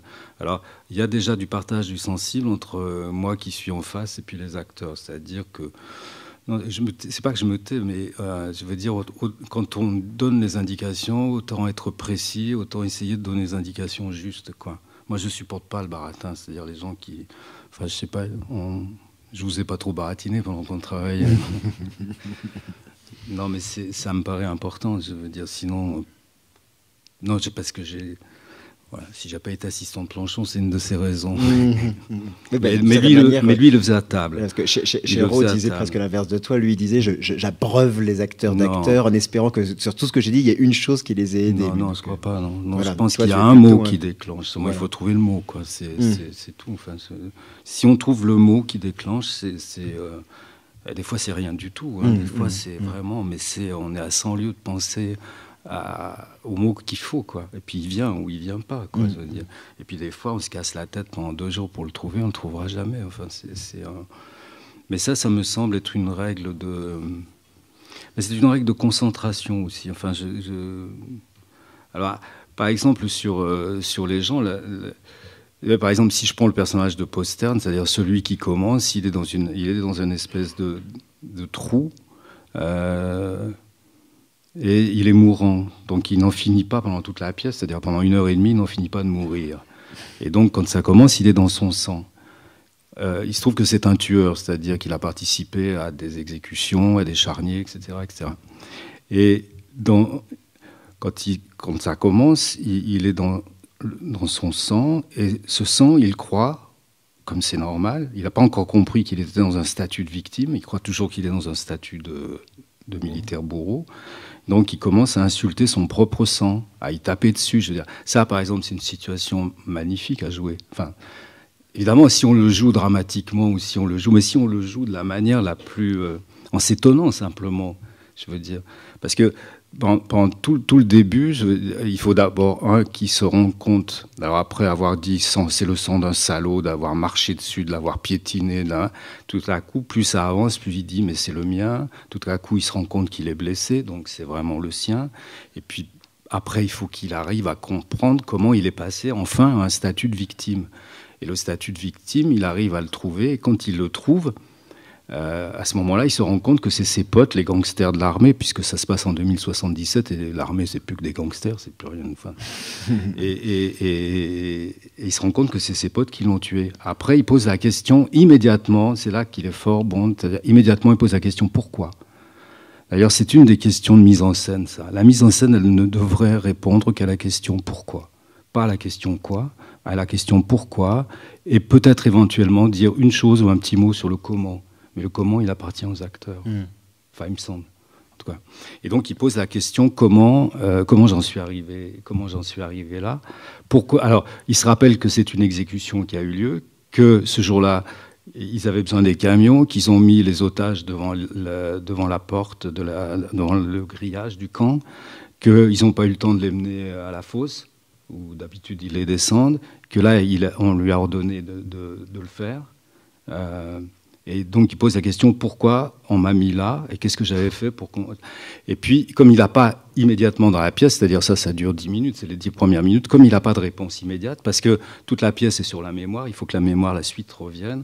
Alors, tout à coup, il se met à dire boutonne-toi, qui est un espèce d'ordre, mais qui est vidé de sens. Alors après, plus tard dans la pièce, on comprend qu'au moment de l'exécution, il y avait un homme qui avait un manteau, que cet homme était en train de boutonner son manteau, et qu'au moment où il lui a tiré dessus, il lui a fait un clin d'œil, ce qui est très étrange de faire un clin d'œil à quelqu'un qu'on est en train de tuer. Donc ça veut dire que c'est un geste de connivence, et que ça veut dire qu'à ce moment-là, cet homme avait un tel besoin d'innocence pour faire cette chose-là. Ça veut dire que sa vie n'était qu'un tas de merde et qu'il avait besoin de l'innocence. Et quand il y a un autre personnage qui rentre dans la pièce, qui est un jeune homme qui, lui, a perdu son identité, qui ne sait plus qui il est, immédiatement, parce qu'il a gardé le manteau de la victime, immédiatement, il lui donne le manteau, et il faut absolument que l'autre soit innocent, c'est-à-dire qu'il ne soit pas un tueur, qu'il n'ait jamais tué. Parce qu'il faut... C'est vachement beau que la corruption, au moment de mourir, ait besoin de l'innocence. Et bon, ça c'est une thématique bondienne, mais je comprends très bien. Alors des fois les gens ne comprennent pas ça, je veux dire. Alors effectivement, je veux dire, on peut dire comme font les journalistes, on peut dire oh putain, alors il y a encore un qui est couché dans son sang et tout ça. Ouais, on peut tout dire là-dessus, évidemment, je veux dire, bien sûr. Mais le problème, il n'est pas là. Le problème, il est que, par exemple, ce personnage-là, il meurt dans la pièce. Mais il meurt parce que personne ne peut être innocent à la place de personne, je veux dire. Et le besoin d'innocence qu'il a, c'est parce que sa vie a été un tel merdier qu'au moment de mourir, il a besoin de l'innocence. Sinon, ça veut dire qu'il aurait perdu. Sinon, ça veut dire qu'il est mauvais. Donc, il est obligé de dire qu'il a perdu son innocence. Bon, voilà, ça, c'est une thématique que je trouve passionnante. Ce personnage-là finit dans la tombe, dans la pièce. Les trois autres personnages, ils arrivent à en sortir. Alors, c'est un peu fastidieux si je racontais le parcours des trois autres, mais les trois autres en sortent. Ça veut dire que les trois autres, qui ont tous du sang sur les mains, la femme, elle a du sang sur les mains parce qu'elle a dû choisir. À un moment, l'armée est venue, elle a pris ses deux fils, les a mis sur le seuil de la porte où elle mettait des marques à mesure qu'ils grandissaient sur les montants de la porte. L'armée a mis ses deux fils sur le seuil. C'était pour les descendre. Elle a dit non, il faut m'en laisser un. Pour déconner, ils ont dit lequel.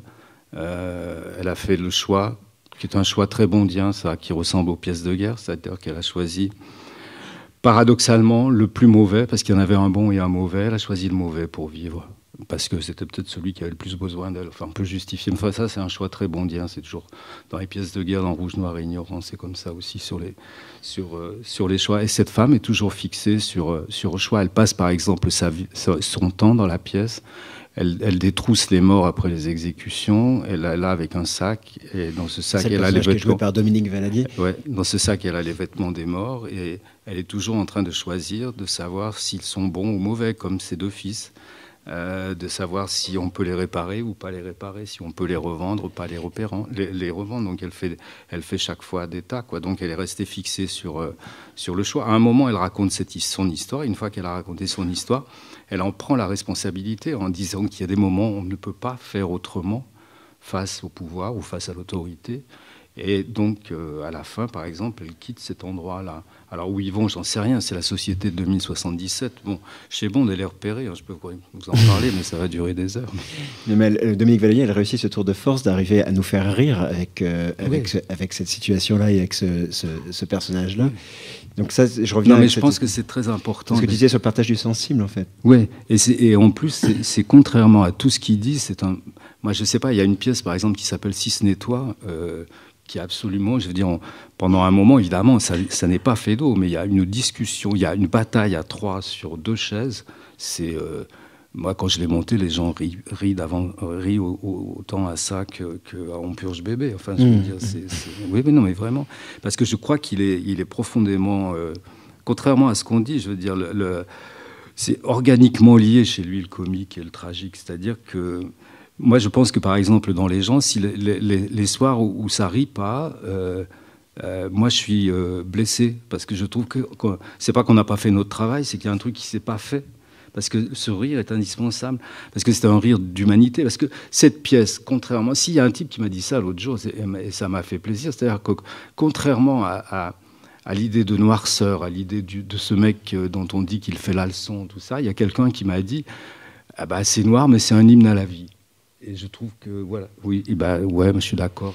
Tu ferais un lien avec Beckett, puisque tu l'as monté récemment. Oui, mais si on prend En attendant Godot, qui est à peu près la même situation, je veux dire, lui, ce qui l'intéresse, c'est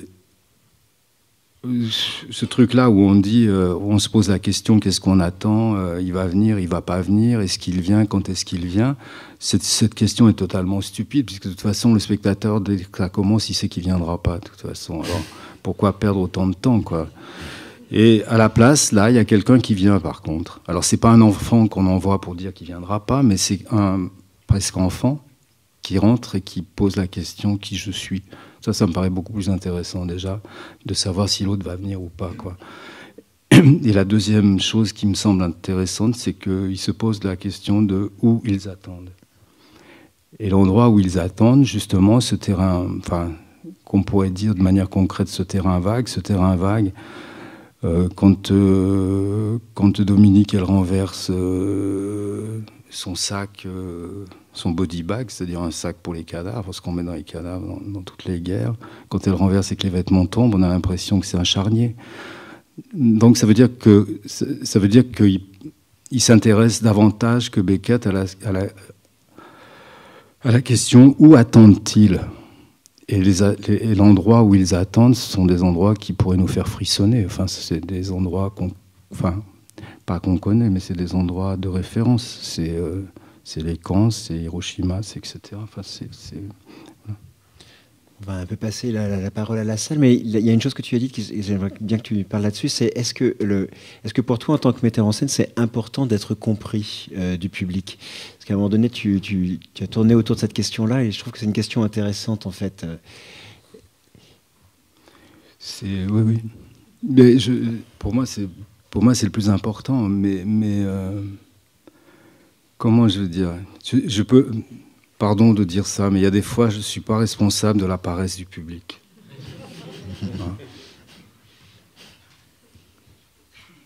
Non, mais je veux dire qu'à force de bouffer de la merde, on demande ça, quoi. Il y a des moments. Pardon, mais non, je ne suis pas poli là.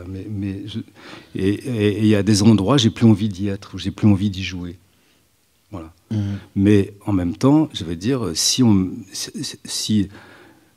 les gens, enfin je sais pas, tu l'as vu, si j'ai pas rendu la pièce compréhensible aussi, enfin compréhensible, entendons-nous, hein, sensiblement compréhensible. Je veux pas dire, pas besoin qu'on me raconte l'histoire à la sortie en me disant, je sais pas quoi. Je veux dire, il y a des gens qui me disent, qui me disent, moi j'ai été renversé, je sais pas si j'ai tout compris. Je dis mais ça fait rien. Puis il y a des gens qui m'appellent 2 jours après en me disant ça, putain ça m'est revenu, j'ai pas dormi, il y a ça qui m'est revenu, et voilà. Donc ça, c'est du travail, je veux dire. Je trouve que c'est beau quand le spectateur élabore.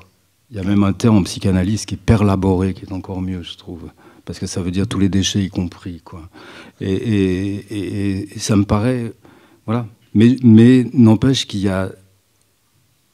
La pièce, elle est géniale, je vais vous dire pourquoi. Parce qu'elle rentre, la femme avec son sac, l'autre est couché par terre, et ça commence par réveiller, et ça pourrait être adressé au public, quoi. Non, parce qu'il y a une forme de paradoxe. Souvent, les gens imaginent que les artistes prennent plaisir à être dans l'opacité. Non, non, pas du tout. Et oui, parce que du coup, c'est pour ça que je voulais te faire parler de ça, parce que c'est souvent un lieu commun. On imagine que l'artiste prend plaisir à l'opacité. Et d'ailleurs, chez certains, il y a une forme de dandisme par rapport à ça, sur une sorte de plaisir de si vous ne comprenez pas, c'est que je suis au sommet de mon art. Et dans tout ce que tu racontes depuis le début, dans ton trajet, etc., on est vraiment dans quelque chose d'empirique, quelque chose que tu as construit brique à brique, avec des acteurs, avec des compagnons, avec des fidèles, et avec cette volonté. Tu parlais de la revanche au début de notre entretien, avec aussi cette volonté de passer quelque chose. Donc, et ça, je trouve que c'est assez passionnant parce que, effectivement, chez Bond, il faut accepter de se laisser voyager parce que, effectivement, on ne sait pas où on est.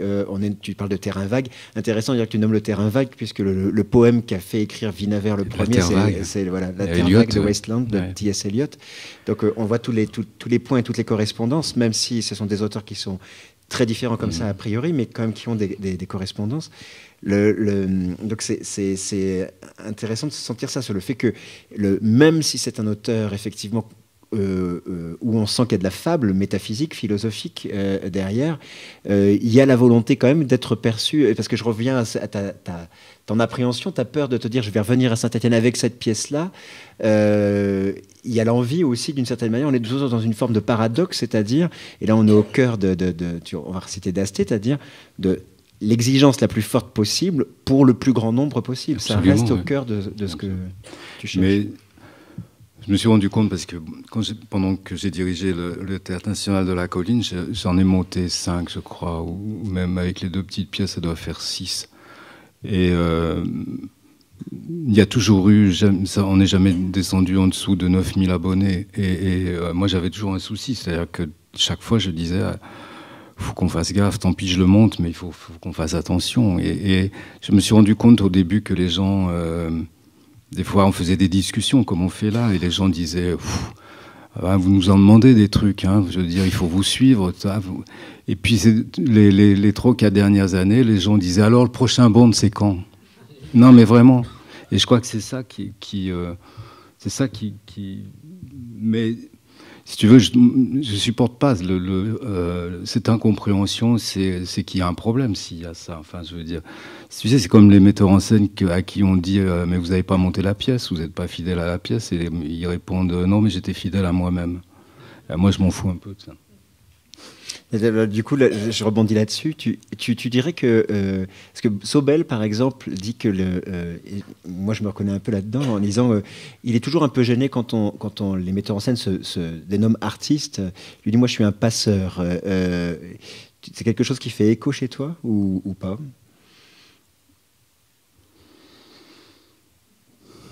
Je sais pas, je saurais pas dire.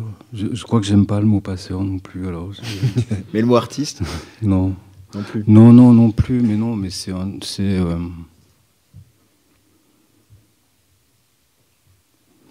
Je sais pas. J'aimerais être comme les spectateurs, voilà. C'est-à-dire, je pense que les spectateurs sont émancipés, qu'ils sont plus intelligents que moi, et je voudrais être comme eux. Non, mais c'est pas de la démago. Je pense que le siège de la représentation, c'est le spectateur, et que je pense que c'est lui qui a l'intelligence. Et que si nous, on n'est pas capable, dans la représentation, d'organiser la représentation pour que son intelligence se mette en branle, alors c'est qu'on ne sait rien faire. Voilà. Donc tu définirais le rôle du metteur en scène comme étant une forme de premier spectateur, d'une certaine manière. Oui. Ou alors, je ne sais pas, disons... moi, j'avais une image, c'était le mécano de la Générale. Parce que mon père, quand il conduisait sa bagnole, à l'époque, il y avait on tournait un bouton comme ça, et je lui disais, qu'est-ce que tu fais? Il me disait, je fais l'avance ou le retard. Alors, j'ai jamais compris ce que c'était, Mais voilà, et ben, j'ai jamais compris ce que c'était, mais je trouve que le réglage d'une représentation, ça ressemble à ça. C'est-à-dire que soit on sait régler une représentation, mais c'est la chose la plus importante, hein, c'est pas un truc de mécanique, c'est-à-dire que où on est très fort et on sait régler une représentation, c'est-à-dire on sait quels signes on emploie, on sait à quel moment ils viennent, on sait comment ça marche entre le sens et l'émotion, et je veux dire, c'est pas qu'on est c'est pas dire, je veux pas dire qu'on est hollywoodien, c'est pas des recettes, je veux dire, c'est simplement on essaye de régler la représentation. Je trouve qu'il y a rien de plus beau qu'une représentation, puisque c'est une présentation nouvelle, puisque c'est représenté. Donc présenter à nouveau, ça veut dire qu'on a fait un écart. C'est-à-dire que dans cet écart, tiens, moi je pense que c'est ça un metteur en scène, c'est peut-être un mec qui est un sauteur, pas en hauteur, mais en écart, je sais pas, quelqu'un qui fait l'écart, ou qui ouvre l'écart en tout cas, qui ouvre l'écart pour que il y avait des choses qu'on voyait plus, et ben maintenant dans la représentation, ça nous aide à les revoir. Ou il y avait des choses qu'on n'entendait plus, et là maintenant, ça nous aide à les réapprendre. Enfin, c'est quelque chose comme ça, quoi. Moi, je dirais que c'est plutôt, ouais. Bond, il a une expression, mais elle concerne plus les acteurs, mais elle peut tous nous concerner, d'ailleurs aussi bien les spectateurs. C'est la recherche de l'objet invisible. Parce que d'abord, c'est un objet, puis deux, c'est invisible, et c'est juste. Mais sinon, les trucs de passeurs, je veux dire, j'ai tellement entendu Vincent raconter ça, et tout ça, toute cette génération-là. Je ne sais pas s'ils n'ont pas été passeurs que de leurs propres histoires, quoi. Alors, on ouvre un peu là, le dialogue avec vous. Faut toujours qu'il y ait quelqu'un qui se lance. Hein. Alors, on va... Tiens, parce que c'est enregistré. Oui, quand vous parliez des traductions, on a parlé de votre collaboration avec André Markovitch, mais il y a aussi Michel Vitoz qui travaille sur les traductions d'Edouard Bond. Gibson aussi. Du coup, est-ce que c'est un travail qui se fait à trois? Parce qu'on a beaucoup parlé de votre relation avec Edouard Bond. Et je me demandais quel était du coup le rapport que vous instauriez dans le travail avec Michel Vitoz et comment ça s'incorporait. Oui, c'est un travail à trois, oui. C'est-à-dire qu'en fait, avec Michel, on va à Cambridge et puis on s'y installe et puis on reste le temps qu'il faut et on lui pose toutes les questions sur le texte qui sont soit de l'ordre du sens, mais plutôt sur la matérialité de la langue, sur les mots qu'il emploie. Parce que si vous voulez, dans ce théâtre, très bizarrement, la phrase paraît normale et pourtant il y a un mot qui ne devrait pas y être ou qui n'est pas celui qu'il faudrait employer. Et alors il faut qu'on arrive à le repérer avec Michel, ça. Alors maintenant on a l'habitude à peu près. Donc on sait comment ça... Et à ce moment-là, on peut lui poser toutes les questions de savoir si c'est des mots usités, si c'est du langage normal, si c'est au contraire très fabriqué. Dans les gens, il y a des phrases qui sont très très fabriquées, volontairement. Où il y a des phrases dont il y a une inversion à l'intérieur qui fait que tout à coup elle prend un autre sens. Enfin, c'est des choses comme ça, quoi. Donc ça demande une très très grande précision. Donc on y reste longtemps et on travaille, mais c'est surtout le travail de Michel. Enfin, on est deux à poser des questions. Mais si vous voulez, moi quand j'en reviens, j'ai presque fait la moitié de la mise en scène, hein, parce que j'ai énormément appris. Et ce travail-là, tu le partages ensuite avec les acteurs ou Oui, en général, on passe... voilà, quand c'est Vinaver, il vient, puis il reste 15 jours à table, et puis on fait... voilà. Bon, c'est plus compliqué, mais donc c'est Michel qui le remplace, et puis voilà, on essaye de raconter aux acteurs à peu près toutes les péripéties par lesquelles on est passé, pourquoi finalement on a choisi cette phrase plutôt qu'une autre, pourquoi c'est ce mot-là qui revient, enfin voilà.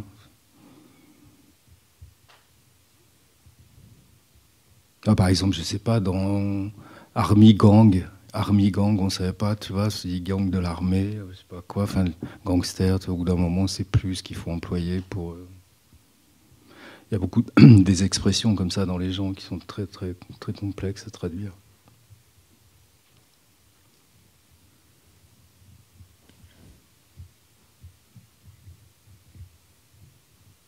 Vas-y.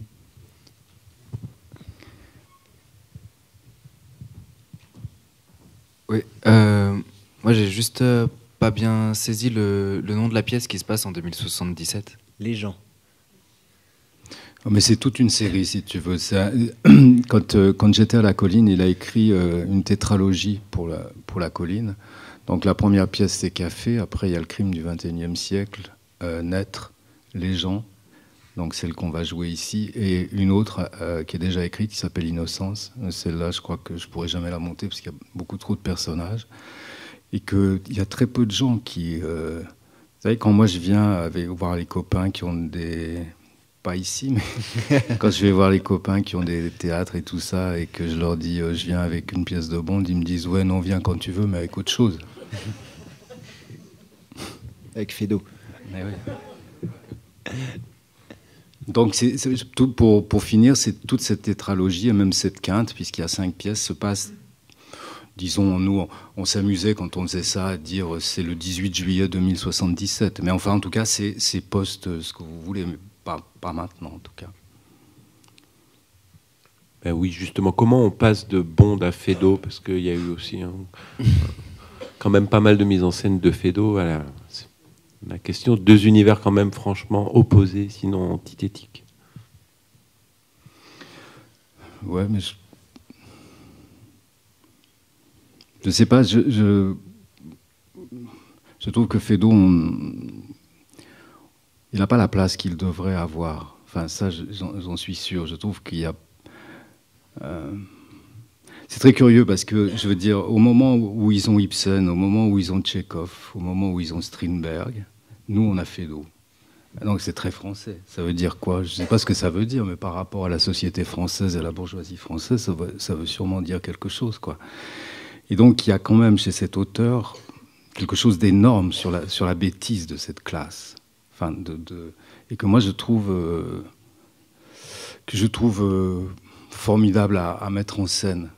Si vous voulez, par exemple, si on prend, dans l'hôtel du libre-échange, par exemple, si on prend Pinglet, il est blanc, il est habitant des villes, il est hétérosexuel. Qu'est-ce qu'on pourrait ajouter? Il faudrait reprendre les termes de Leuzien, mais il est la normalité parfaite. Enfin, il est le majeur. Dans la pièce, qu'est-ce qui lui arrive?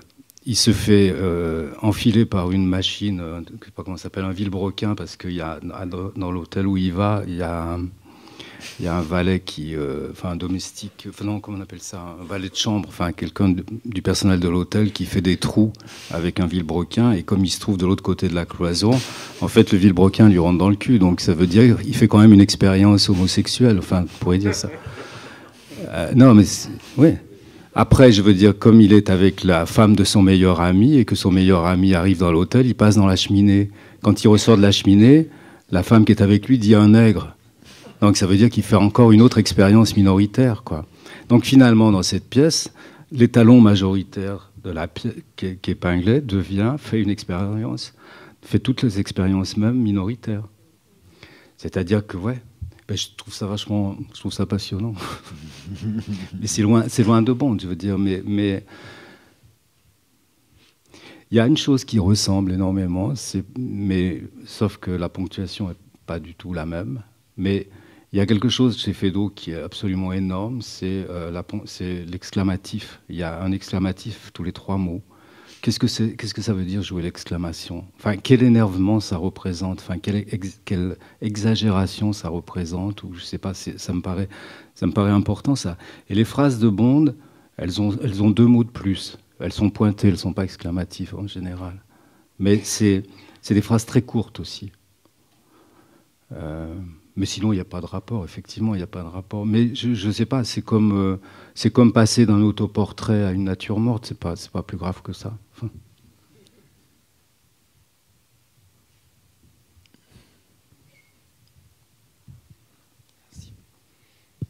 Est-ce que vous trouvez que vous avez trouvé que les acteurs de Benedetti jouaient trop vite pour qu'on entende la langue de Tchekhov?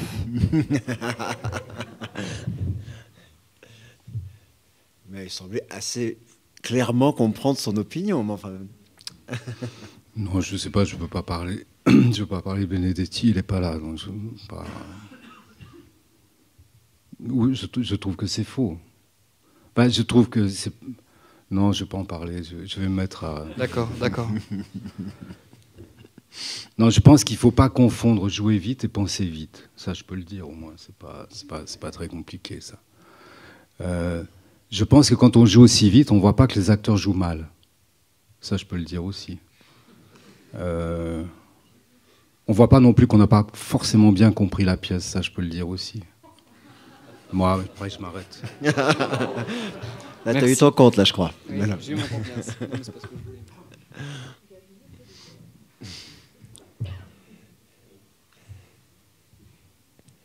Non, mais je lui ai dit, hein, je l'ai eu en face dans une émission de radio, donc je lui ai dit. Je lui ai dit que Pierre Mondy, qui est un metteur en scène tout à fait respectable de boulevard, la première des choses qu'il disait à ses acteurs, c'est jouer vite. On peut le podcaster, l'émission. Par rapport à la question précédente, je me demandais quand on joue aussi vite et quand on dit que dans Tchekhov, il n'y a pas de petit rôle, est-ce que justement ça laisse cette place au petit rôle de venir et de s'intégrer? De quoi? De jouer vite? Les rapports entre Oui, je les me dis petits que si on rôles et joue si vite et tout, on voit moins les petits rôles, ils peuvent moins prendre d'importance. Ah, mais il n'y a pas de petit rôle. Mais ça, tu le sais, puisque tu l'as joué, là. C'est bien qu'il n'y en a pas de petit rôle. Non, je pense que c'est pas là-dessus que ça se fabrique. C'est ce que l'idée de jouer vite, dans Bond, dans Feydeau, il y a le même problème, je veux dire, puisque la fameuse mécanique de Feydeau, moi je l'ai pas inventée, mais c'est vrai que Feydeau, on peut pas le jouer. La Biche, on peut le ralentir, par exemple. Quand Gruber a fait l'affaire de la rue de l'Oursine, il a complètement ralenti et c'est possible. Sur Feydeau, je crois que ça l'est pas, justement, à cause du système de ponctuation. Mais ça se joue vite. Même dans le décor, je me souviens que sur la puce à l'oreille, Nordet avec Clolus avait essayé de ne pas suivre les didascalies. Ils avaient commencé à répéter, c'était injouable. C'est-à-dire que comme l'acteur se transforme pour jouer deux personnages, etc., c'était complètement millimétré. Oui. D'où cette idée de finir par respecter la géographie et de faire apparaître les didascalies. Mais c'était assez passionnant. C'est-à-dire qu'on est obligé de refaire le schéma qu'il faisait lui en partageant la scène. Je ne sais plus comment il partageait, 1, 2, 3, je ne sais plus, entre le lointain et la face. Et on se rend compte que si on ne met pas les sièges, mais c'est à 10 cm près, alors ça marche plus parce qu'on rallonge le temps entre les répliques ou enfin en tout cas ça ne convient plus. Donc c'est une mathématique en fait. C'est aussi précis que ça quoi. Et je ne sais plus pourquoi on me disait ça. On est parti des petits rôles, oui. Et qu'est-ce qui nous a ramené à Feydeau? J'ai une question à propos des cahiers de régie dont vous avez parlé tout à l'heure. Quand vous êtes en travail avec ces cahiers-là, quelle est votre part de réappropriation de ce travail-là qu'avait fait Stanislavski? Comment vous le réinterprétez? Comment vous en éloignez ou au contraire Mais Peter Stein, qui est le metteur en scène pour lequel j'ai le plus d'admiration, mais même s'il est un peu vieux maintenant et qu'il ne fait pas les meilleurs spectacles maintenant, mais lui, quand il dirigeait la Schaubühne, il disait à ses acteurs, c'est-à-dire à Bruno Ganz, à Edith Cleaver, à tout ça, il disait si on a déjà fait ce qu'ils ont écrit dans les cahiers de régie, on aura monté la pièce. Alors, je ne veux pas dire qu'il faut copier, je ne veux pas dire qu'il faut... Mais simplement, je pense qu'il y a des choses sur lesquelles qu'on peut reproduire. Ce que je disais, par exemple, du fait que Verchinine s'asseyait sur un ours qui faisait du bruit, par exemple, ça, je l'ai fait. Mais comme ça, voilà, parce que ça me paraît... Et puis, il y a d'autres notations, on est obligé de s'en éloigner parce qu'elles ne correspondent pas. Psychologiquement, il y a des notations très psychologiques ou des notations très bizarres. Il allume sa pipe. Pourquoi il allume sa pipe? On n'en sait rien. Ou alors il faudrait... Enfin, je sais pas, voilà.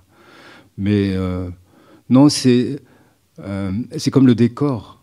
Par exemple, Stein, et même moi, quand j'ai monté Les Trois Sœurs à la Comédie Française, avec Gabel, on n'a pas respecté l'espace, évidemment, mais on avait toutes les photos dans le cahier de régie, des peintures, même il y a des aquarelles, tout ça, et on s'en est inspiré. Mais sans reproduire, le problème, c'est pas de copier ni de reproduire, c'est d'être dans la... Comment dire ça? si vous voulez, j'ai vu des représentations des Trois Sœurs dont j'ai pas envie d'être dans la filiation de ça. Voilà. Par contre, j'ai vu celle de Stein, j'ai vraiment envie d'être le suivant. Et je pense que en étant le suivant de Stein, c'est comme lui, il était le suivant de Stanislavski, quoi. C'est-à-dire, c'est des problèmes de filiation comme ça. C'est-à-dire de filiation dans la compréhension de l'œuvre, en fait. Et voilà. Mais peut-être dire un mot sur les décors, parce que, par exemple, dans Les Gens, ce qui est très frappant, c'est il y a une vraie beauté plastique qui se dégage du spectacle, très forte, très picturale, comme des tableaux en fait très très très forts qui se succèdent les uns aux autres et qui créent une sorte de voyage quasi métaphysique en fait pour le spectateur. Tu parlais des Beaux-Arts tout à l'heure, c'est quelque chose qui est important qui est important pour toi dans le travail, que le fait que créer les images permette aussi d'ancrer le théâtre. Oui, je discutais avec Ant qui me disait si j'ai pas le lieu, je peux pas écrire. Et je crois que c'est pareil. Moi, si j'ai pas le lieu, je peux pas y réfléchir. Je peux même pas y réfléchir, quoi. Donc, quand j'ai le lieu, j'arrive à penser à peu près la chose. Alors après, ça subit énormément de modifications. Donc, par exemple, le décor des gens, il a été construit ici. Et donc, je suis allé le voir dans l'atelier quand on travaillait sur Tchekhov. Et bon, c'est jamais qu'une espèce de montagne avec des drôles de formes, mais c'est une espèce de polystyrène, sauf qu'il est empaqueté, etc., etc. Et bon, là, voilà, je l'avais vu ici. Et puis, Jacques, quand le décor est arrivé à Paris, ils l'ont passé en noir, avec un noir très fort, enfin, je veux dire, et une matière assez... Et normalement, on ne devait pas s'arrêter là, parce que normalement, la maquette, il y avait des cailloux, il y avait des graviers, c'était beaucoup plus naturaliste, en fait. Je veux dire, la maquette, elle était pleine de... Oui, voilà, comme un chemin, puis avec des graviers, des cailloux, Et finalement, avec Jacques, il m'a appelé, et quand on a regardé ce truc noir, alors qu'il est même... Il est même partagé, hein, on voit les lignes de rajout comment ça s'appelle ce matériau, du polystyrène. On voit les blocs, mais on voit l'endroit où ils sont rajoutés. Alors qu'au début, on avait pensé faire une toile qui recouvre tout pour qu'on ne voit pas les joints. En fait, on a laissé volontairement les joints et on a laissé tout noir. Parce que là, il y avait un degré d'abstraction qui nous permettait justement de... Parce que par exemple, dans cette abstraction, il faut tout à coup... foutre un bout de terre, alors c'est fait avec de l'avoine ou je sais pas quoi, plus du sang, parce qu'il faut parce qu'à un moment il bouffe son sang pour essayer de se reconstituer, de redevenir vivant. Enfin, ouais.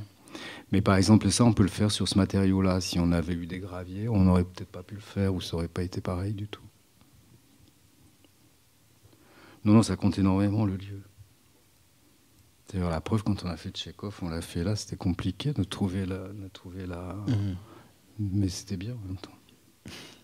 Il y a un texte de Vinaver qui s'appelle Mes appétits, dans lequel il dit quels sont les artistes qui l'inspirent et quels seraient tes appétits à toi, qu'est-ce qui te nourrit toi comme metteur en scène.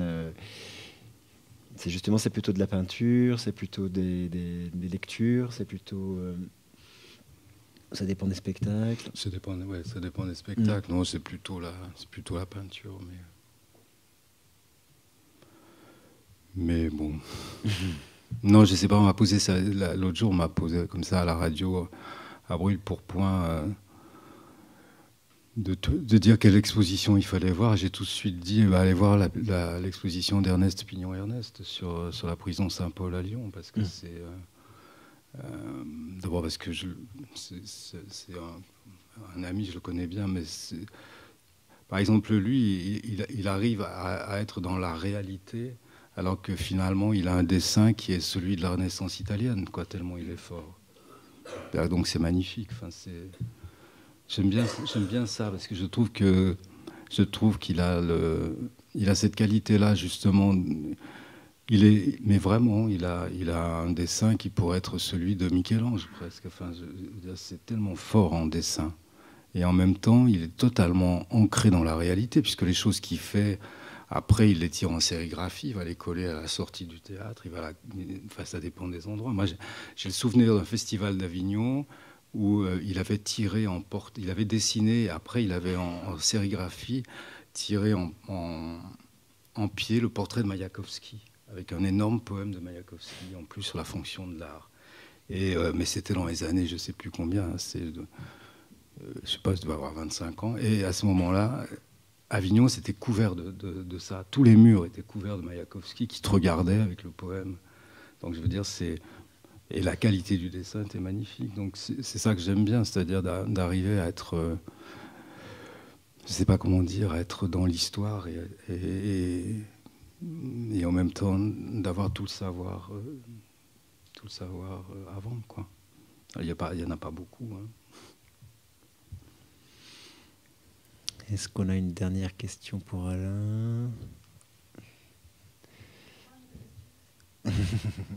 Alors, passez le micro. Aïe, aïe, aïe. Moi, j'étais pas née quand vous avez commencé à faire des mises en scène, mais est-ce que vous avez toujours eu le goût du décor et des costumes dans vos mises en scène, ou c'est venu après? Alors, du décor, oui. Mais par exemple, le premier spectacle, La Farce de Burgos, on jouait ça devant une descente de croix de Rubens, qu'on avait reproduite.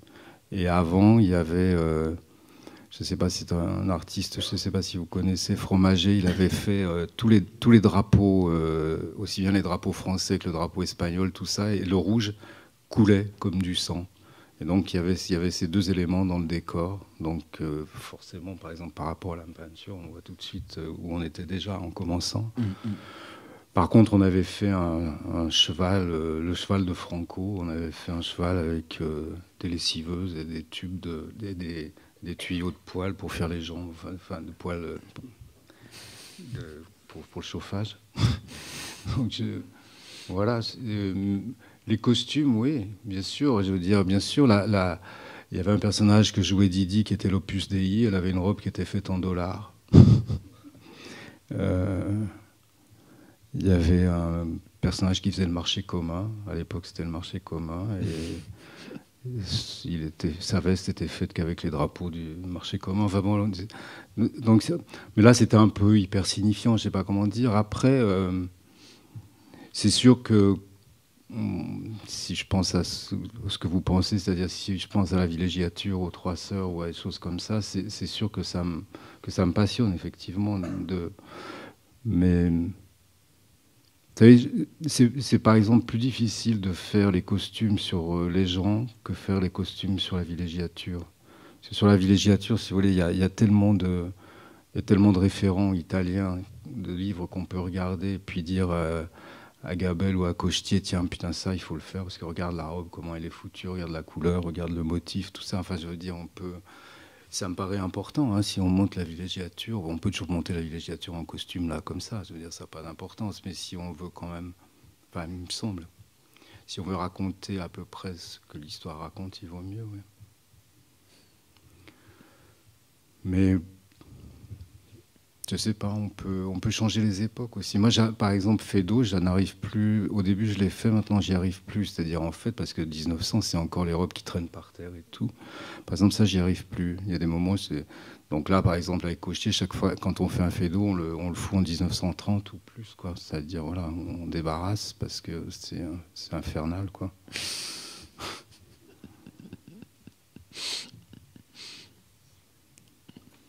Non, mais enfin, je ne sais pas comment dire. Oui, c'est comme le lieu, c'est ce que je disais sur le lieu. Mais si vous voulez, le lieu est quand même la matrice, quoi. C'est vraiment ça qui permet, enfin moi en tout cas, qui me permet pas même de réfléchir, mais d'être avec le spectacle qu'on va faire, quoi. Les costumes, c'est plus annexe. L'autre chose, par exemple, qui après me passionne, c'est les lumières. Alors que le son, j'y comprends rien, par exemple. C'est pas... On va mettre des points de suspension. De toute façon, je crois qu'on n'en a pas fini avec Alain. Je vous invite évidemment à aller voir Les gens d'Edouard Bond si ce n'est pas déjà prévu dans votre itinéraire. Et puisqu'on parlait de Peter Handke, je vous invite aussi à aller voir Par les villages, puisque tu le citais comme un des deux textes du XXe siècle. Donc, effectivement, c'est un spectacle que je vous recommande aussi. Merci d'être venu à notre rencontre ce soir et à bientôt. Merci.